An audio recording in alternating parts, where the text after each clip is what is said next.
Adobo tayo ng chicken feet. Chicken feet mga kaibigan. Pag-adobo tayo. Ngayon, ginisa ko muna una, tapos niluto, tapos lalagyan natin ng ricado.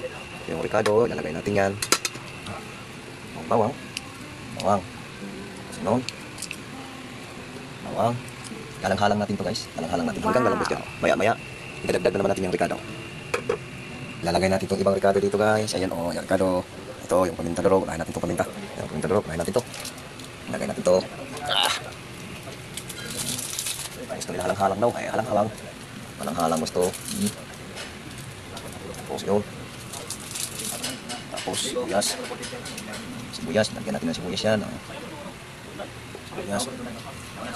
Yan. Sili na green. Lagay natin sili na green. Yung sili na anghang. Lagay natin sili na anghang. Sili na anghang. Anghang pala gusto nila. Yun. Wow. Kunin natin ito. Kunin natin ito. Haluin natin ito. Lahat ito haluin. Haluin natin yan. Hanggang maluto yan guys. Hanggang lalambot yung chicken feet. Yung style namin dito. Kahit walang inumin pang ulam namin, masarap na yan. Dahan-dahan lang. Maya-maya. Maluluto na yan. Isigurado na natin ito ha. Tikman natin guys. Lapit ito lalambot. Masarap ito kung pagkaluto mo dito, yung wala masyadong tubig. Yun. Tama lang. Dapat malambot pa talaga. Malambot na to.